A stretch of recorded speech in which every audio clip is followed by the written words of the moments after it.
Tonight, we're going to take a look again at something that I did 7 years ago in Torrevieja. It's a story of Samson. And I really wanted to do Samson again, but because I was doing different characters of the Bible and have done. But I couldn't find Samson, and I had no record of it on the computer.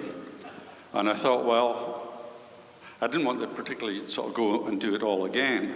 So I thought, well, I never cry over spilt milk. I always think that with God, things don't just happen. So perhaps God didn't want me to do Samson. But Jill said to me, sorry, I'm in the wrong. Jill said to me, why don't you do something about Ruth? So I thought, okay, I'll do something about Ruth. But I started reading up on Ruth and reading different things and started right, but it was never doing anything for me. Ruth wasn't working. So I started to pray about it and think about it. And then I thought I would do something out of John's Gospel about the vine and the branches. But after a few days praying about it and thinking about it, which is what I usually start to do first, nothing happened. So I've got this bookcase in the bedroom, and I went back to the bookcase after Ruth. I went back to the bookcase again after John. And I was rummaging through books for some sort of incentive. And I saw John Stott's Why Am I a Christian? So I pulled it out, and I couldn't believe it. This piece of paper fell on the floor. And here it was Samson. From seven years ago, folded in four. I don't know why it was in the bookcase. I don't know why, but it fell on the floor. So I picked it up, not knowing what it was, and I opened it up, and I shouted through to Jill, said, Jill, I found Samson. So I think it was meant to be that we're doing Samson tonight. So anyway, I just want to do a whistle-stop tour of the story of Samson. So I believe scriptures are going to be up there, starting with the birth of Samson at Judges 13. So again the Israelites did evil in the eyes of the Lord. So the Lord delivered them into the hands of the Philistines for 40 years. A certain man of Zorah named Manoah, from the clan of the Danites, had a wife who was sterile and remained childless. The angel of the Lord appeared to her and said, you are sterile and childless, but you are going to conceive and have a son. Now see to it that you drink no wine or other fermented drink, and that you do not eat anything unclean, because you will conceive and give birth to a son. No razor may be used on his head, because the boy is to be a Nazirite, set apart to God from birth. And he will begin the deliverance of Israel from the hands of the Philistines. So we'll jump to chapter 14, verse 1, of Samson's marriage. Theologians reckon he's about 20 years old or so now. Samson went down to Timnah, saw there a young Philistine woman. When he returned, he said to his father and mother, I have seen a Philistine woman in Timnah. Now get her for me as my wife. His father and mother replied, isn't there an acceptable woman among your relatives or among all your people? Must you go to the uncircumcised Philistines to get a wife? But Samson said to his father, get her for me. She is the right one for me. His parents did not know that this was from the Lord, who was seeking an occasion to confront the Philistines. For at that time they were ruling over Israel. Samson went down to Timnah together with his father and mother, and as they approached the vineyards of Timnah, suddenly a young lion came roaring towards him. The Spirit of the Lord came upon him in power, so that he tore the lion apart with his bare hands, as he might have torn a young goat. But he told neither his father nor his mother what he had done. Then he went down and talked with the woman, and he liked her. and then jumping along again. After he's had a split, the father-in-law kept his wife from him, and he has a fallout with the Philistines and kills thousands. 1,000. And it says here, with a donkey's jawbone I have made donkeys of them. With a donkey's jawbone I have killed 1,000 men. When he finished speaking, he threw away the jawbone, and the place was called Ramath Lehi. Because he was very thirsty, he cried out to the Lord, "You have given your servant this great victory. Must I now die of thirst and fall into the hands of the uncircumcised?" Then God opened up the hollow place in Lehi, and water came out of it. When Samson drank, his strength returned, and he revived, so that the spring was called En Hakor, and it is still there in Lehi today. And then, in chapter 16, he's with Delilah. This is the start of his demise. Having put him to sleep on her lap, she called a man to shave off the 7 braids of his hair, and so began to subdue him, and his strength left him. Then she called, "Samson, the Philistines are upon you." He woke from his sleep and thought, "I'll go out as before and shake myself free." But he did not know that the Lord had left him. When the Philistines seized him, they gouged out his eyes and took him down to Gaza, binding him with bronze shackles. They set him to grinding in the prison, but the hair on his head began to grow again after it had been shaved.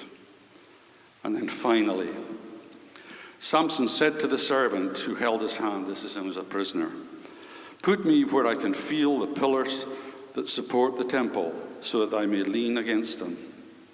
Now the temple was crowded with men and women. All the rulers of the Philistines were there. On the roof there were about 3,000 men and women watching Samson perform. Then Samson prayed to the Lord, "O sovereign Lord, remember me, O God. Please strengthen me just once more, and let me with one blow get revenge on the Philistines for my 2 eyes." Then Samson reached towards the 2 central pillars on which the temple stood. Bracing himself against them, his right hand on the one and his left hand on the other, Samson said, "Let me die with the Philistines." Then he pushed with all his might, and down came the temple on the rulers and all the people in it. Thus Samson killed many more when he died than while he lived. Amen. So Samson has always intrigued me. He was an angel of the Lord announced his birth. His name Samson is like sun, or like the sun, S-U-N. And in his death, Samson had his greatest victory. So there's lots of things going on there. But the story of Samson, I think, like Noah, is often just left in Sunday school. Or he has a memory of an old Sunday afternoon black and white movie. Jill apparently never watched it, but I did back in the day. I think it was because of that, when as an adult and a Christian, and I read my Bible more seriously, I was surprised to see Samson listed in Hebrews chapter 11, Hall of Fame, amongst the great heroes of our faith. Within the story, there's a great symbolism. And as we all know from our regular Wednesday night Bible studies, Hebrew names and place names can hold a story all on their own. Tonight, I just want to look at the character of Samson. We read of Samson, as you know, the book of Judges. The whole book of Judges is a story of the sorry downward spiral of the nation of Israel, all born out of disobedience to God. Whilst Joshua had led the Israelites, faithfully obeying God, they had great military victories. In Judges 2:7, we read, "The people served the Lord throughout the life and time of Joshua, and of the elders who outlived them, and who had seen all the great things the Lord had done for Israel. Israel, as we know, was set apart, a holy people of God.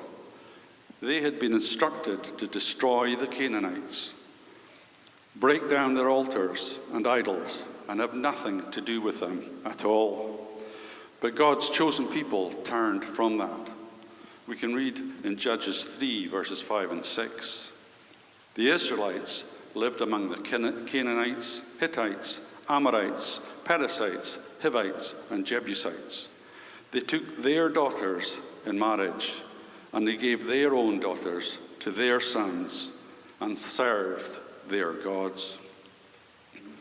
The book of Judges spans a period of time, 325 years, which records 6 successive periods of oppression and deliverance. Over that period, there were times of oppression for the Israelites, and when they repented, there were times of deliverance from the oppression. Sometimes the judges overlapped each other. This was all before kings, so there was no central government at all. And the various tribes fought their own regional battles against their own various enemies. When Israel repented, then God would raise up a deliverer or judge. When they obeyed, then things went well for them. But when they lapsed into apostasy and idol worship, then God gave them over to their desires and into bondage at the hands of their various enemies. On several occasions through the book of Judges, we read that the people did evil in the sight of the Lord. I think it's quite difficult to understand the years and years of stubbornness and stupidity of the various tribes of Israel when the covenant was made so clear. That is, until we recognize that the temptations set before them in the land of Canaan, after their wilderness years, the land flowing with milk and honey, and the cities must have held many, many distractions. The Canaanite religion was a selfish and sexually permissive affair. Male and female prostitution was not only allowed, but encouraged as forms of worship. They had their sacred prostitutes, priestesses of Baal, which contorted sensual pleasures with the worship of Baal. Whatever depraved activity they got involved with, they would find one of their gods with a small g to condone their actions. Although generations had passed slowly but surely, the Israelites became more and more integrated with the various peoples they were specifically told to have nothing to do with. But before we criticize them too severely, I wonder, how often do we allow something that is not quite right to distract and divert us today? A TV series, a film, or a program we know we ought not to watch, a trashy book or magazine we shouldn't waste our time with. It is almost getting to the stage whereby, if we were to be truly disciplined with ourselves, there is actually very little on television to watch. When I was writing this, I could not help but to think of my hometown in Scotland and the parish church. It was built as a Free Church of Scotland in 1890. It was built to seat 1,000 people. Back then, the town was half the size it is now. They used to have boards that went across the steps on the balcony to seat more people. Scotland was known back in the day as the land of the book. I think now, on a Sunday morning, they are lucky if they have 35 people worship there regularly. In our city centres, our church buildings are more likely to be turned into pubs or clubs than places of worship. So before we criticize the Israelites, I'm not sure that much has changed today. It was during this very dark period of Israel's history that Samson was born to be their 12th judge. Samson was born, as we read, into the tribe of Dan, a Danite. In chapter 13, we read, "Again the Israelites did evil in the eyes of the Lord, so God delivered them into the hands of the Philistines for 40 years. From before Samson's birth until the time of King David, the Philistines were to be their greatest enemy." The Philistines were a far more brutal and advanced fighting force. Their military prowess was far greater than that of the Israelites. Unfortunately, during the time of Samson, it seems the people were almost accepting of the situation that they were in, and they had given up. In chapter 15, they complained to Samson, "Don't you realize that the Philistines are rulers over us? What have you done to us?" This is after he killed 1,000 of them. It seems from the story that the Israelites freely mixed and traveled amongst the Philistines, and they had accepted their plight.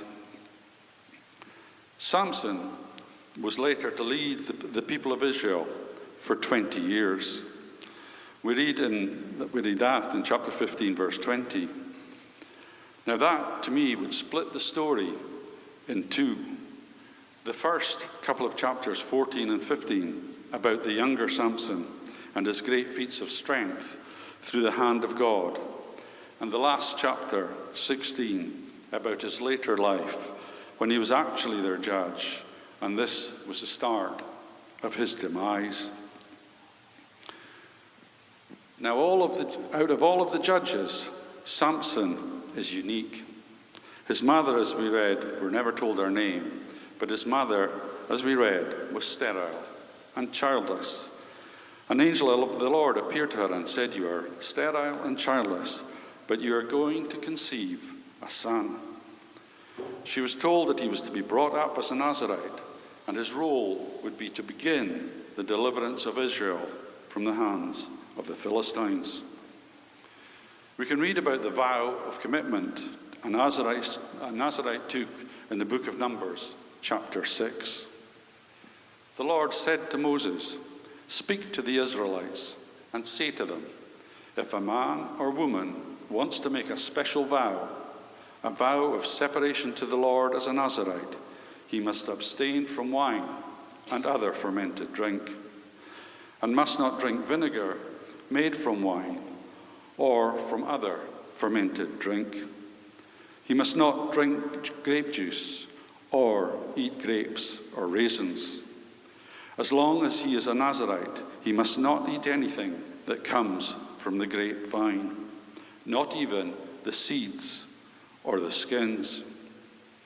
During the entire period of his vow of separation, no razor may be used on his head.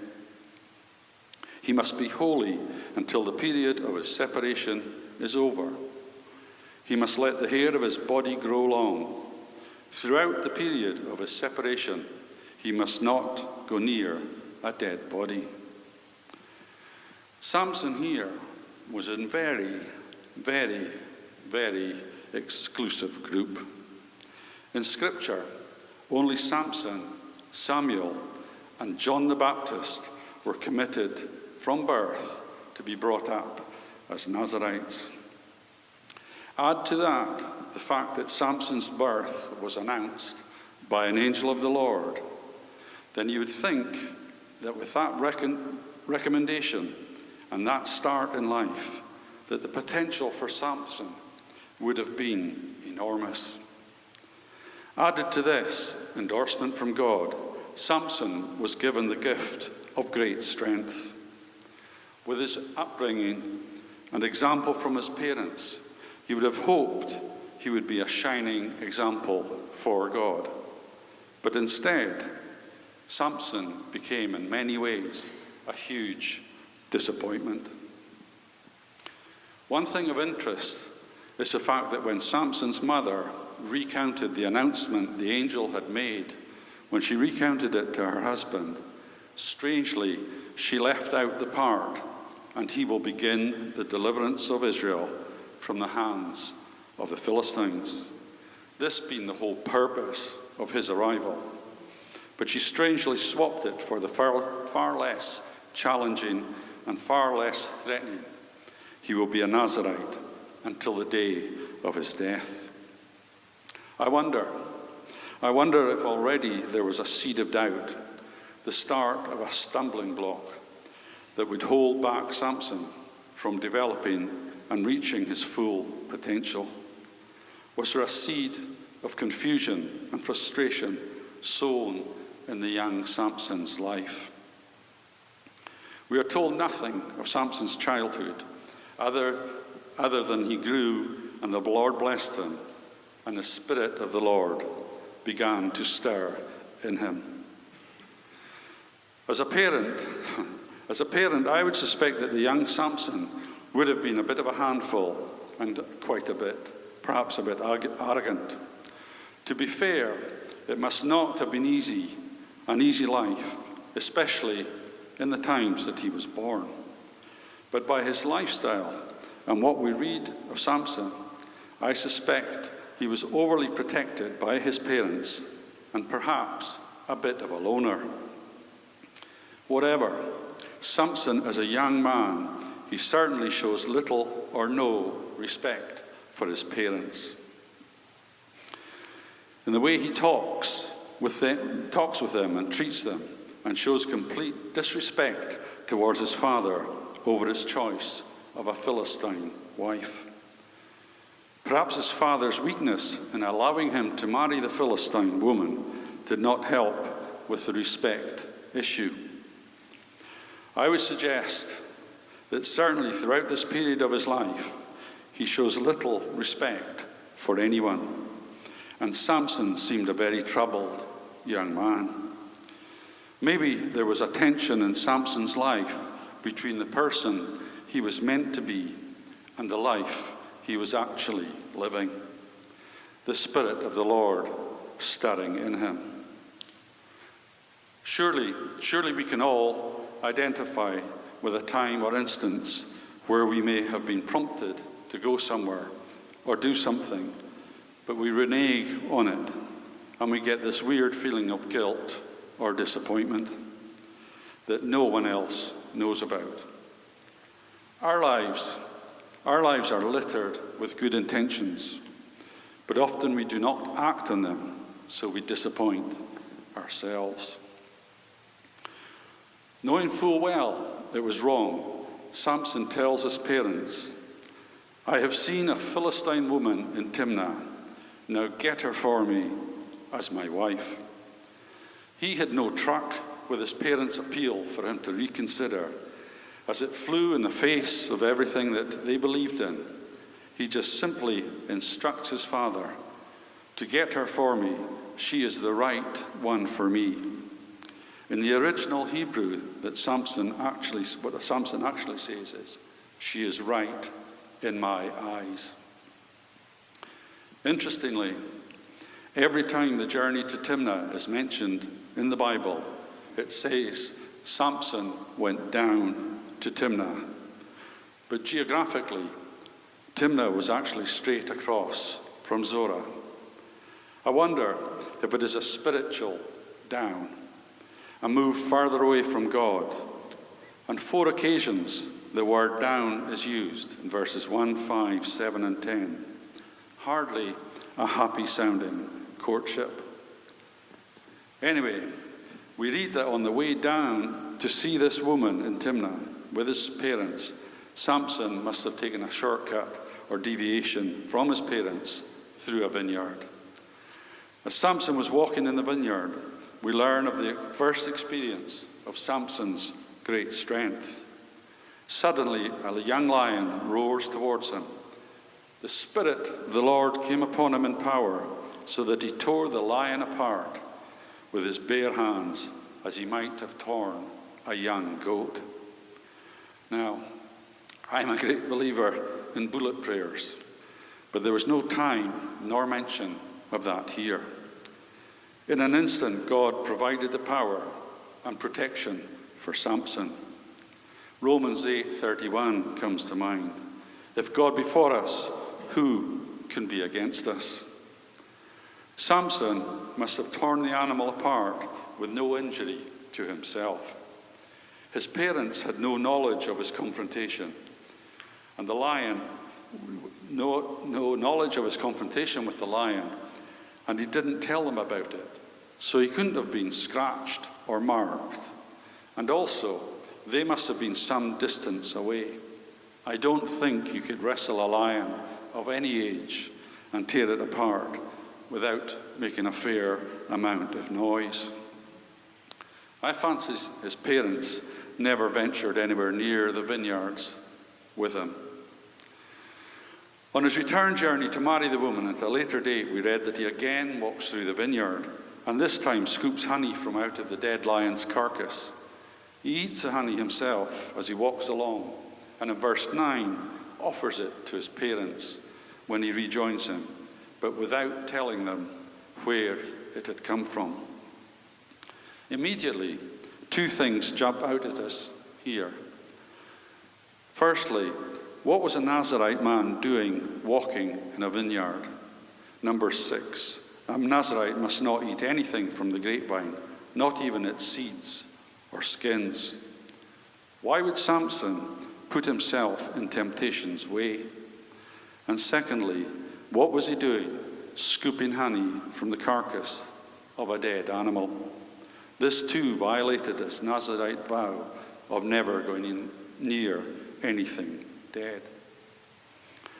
It seems that Samson was always prepared to sail close to the wind.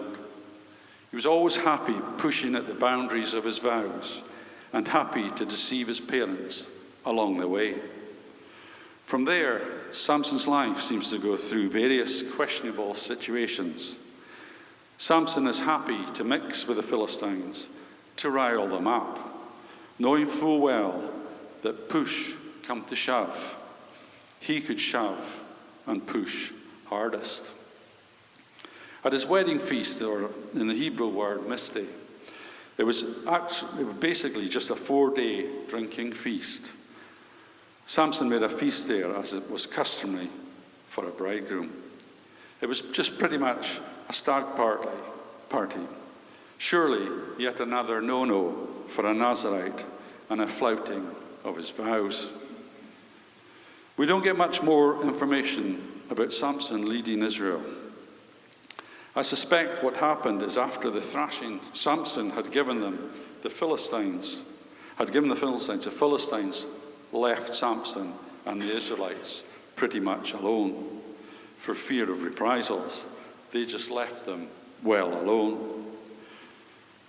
I'm not sure of Samson's age, but like I say, it was 20 when he started, which seems very young, but that is the age he could go to war. Whatever did go on, these next 20 years, one thing that was never changed was Samson's eye for the women. We read he went to Gaza where he saw a prostitute. We can see that Samson's besetting sin was his eye for, or lusting for, women. He saw a prostitute in Gaza, so went to spend the night with her. I wonder, was it in his guilty conscience that made him get up and leave early? Was it his pent-up anger and frustration at himself that made him rip up the gates of the city as he left? Sometime later, we read he fell in love with another woman who was to lead to his downfall. Her name, of course, was Delilah. Samson never raised an army, but fought on his own by faith in the strength God had given him. He never asked for help from his countrymen, nor did he expect it. Samson never ran from a fight, and nor did he lose one. Not, that is, until God, perhaps out of exasperation, left him. Laying in the arms of Delilah, that last vestige of Samson's vow as a Nazarite was in outward appearance only, the braids of his hair. But they were soon to go. Soon he was to be blinded, chained, and used for his enemies' entertainment. Interestingly, from the time of him being with the prostitute through to his experiences with Delilah, we never ever again read about the Spirit of the Lord coming upon him in great power. Our God will not be mocked. Sadly, the man who was born to begin the deliverance of Israel from its bondage and oppression from the Philistines was in his own life copying and doing exactly the same things he had come to save them from. It seems on reflection that everything Samson did was for selfish reasons or out of revenge, and he just killed the Philistines along the way. Samson's life mirrored the failure of the whole Israelite nation. I think it's interesting that Samson's eyes were burnt out. Was it not predominantly that the lust of his eyes that were his downfall? When Jesus spoke of lust and adultery in Matthew's Gospel, he says, "If your right eye causes you to sin, gouge it out. Better a man lose a part of his body than the whole body go to hell." All through the book of Judges, sight is mentioned. From the beginning of the book to the end, we read the Israelites did evil in the eyes of the Lord. And in the last verse of the book it says, "In those days Israel had no king, and everyone did as they saw fit." "I have seen a Philistine woman," Samson said. "She is right in my eyes." As I said already, our God will not be mocked. Even in his death, Samson still really never got it. Yes, he killed thousands of Philistines as he sacrificed himself, but his motives were still self-centered. We read in 16 verse 28, "Then Samson prayed to the Lord, 'O sovereign Lord, remember me. O God, please strengthen me once more, and let me with one blow get revenge on the Philistines for my 2 eyes.'" I would have thought when Samson was in his cell, blinded and miserable, his hair shorn off, he must have pondered over missed opportunities and his disregard for his Nazarite vows. You would think he must have wondered why and how things had gone so horribly wrong for him. Well, the truth of it all, of course, lies with God. God does not make mistakes. God is never surprised, and God's plans will not be thwarted. God had chosen Samson from birth. Why? To begin the deliverance of Israel. And that is what Samson did. God had allowed Samson to marry the Philistine to set his own plan in action. As it is clearly stated in chapter 14, verse 4, his parents did not know it was from the Lord, who was seeking an occasion to confront the Philistines. God in no way chose the woman, but he already knew the character of Samson and the path he would go down. God allowed Samson's folly to suit his plans. As I said, Samson never raised an army. His battles and exploits were all done in the strength of God. I believe Samson was a well-made specimen, but he was not a giant. If he was a giant, then the Philistines would not have had to inquire so desperately as to where his strength came from. As we read in 16, "See if you can lure him into showing you the secret of his great strength." With all his flaws and failings, Samson was a normal man and set apart for God and gifted with great strength when he needed it. We read in Ephesians chapter 2, it is by grace alone, through faith alone, that we are saved, and this not from ourselves. It is a gift from God. With Samson, we can see God's grace in bucket loads. And time again, although Samson let himself down, it was God who kept him strong in his faith. His example, even to the Israelites, was questionable, but God never gave up on his plan with Samson. Samson deserves his mention in Hebrews' Wall of Fame. He was human with human failings, but when he did act against the Philistines, he did it in the great faith that God had gifted him. Samson got lost and misguided along the way, but in his battles against the Philistines, the Spirit of the Lord came upon him in power, and by faith, Samson was given his victories over Israel's enemies. It was a very dark time for the Israelites. Samson led the Israelites for 20 years, and these are a few short accounts of various incidents in his life. Perhaps Samson could have done things very differently, but I'm sure none of us here would enjoy an exposition of all our failings over the last 20 years. So just to finish, what does this story of Samson have to say to us this evening? Well, I think everything. When we gave our lives to Christ, were we not chosen by God, set apart, and called to be holy? Yet we too get distracted and sidetracked in our walk. We can be on fire when it suits us and lukewarm when it doesn't.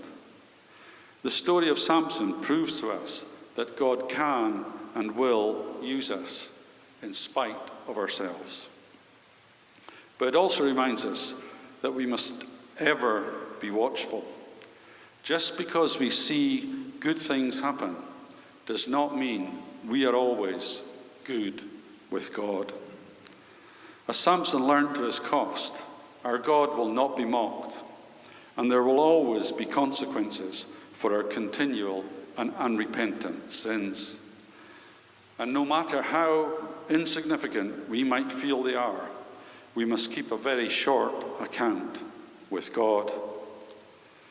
But this story also proves that our God is a trustworthy and faithful God. When I first became a Christian, I got a Billy Graham book, and the first memory verse I learned was Philippians 1:6. Being confident of this, that he who began a good work in you will see it on to completion until the day of Christ. That is a wonderful promise. But again, we must not let it make us complacent. We sometimes sing one of my favorite songs, Majesty, with the words, "In royal robes I don't deserve. I live to serve your majesty." Now, I can hardly sing those words without getting a lump in my throat, as it highlights my own failings against Christ's majesty. How much more could Samson have achieved if he had lived to serve? He would not have had to cry out in the end, like the thief on the cross, "O Lord, remember me." We all of us want to hear, "Well done, good and faithful servant." And by God's grace, we will. But let's not do it in spite of ourselves, as Samson did. Let us serve God with a compliant, a willing, and a gentle heart, so that we can all be truly comfortable in our royal robes. Amen.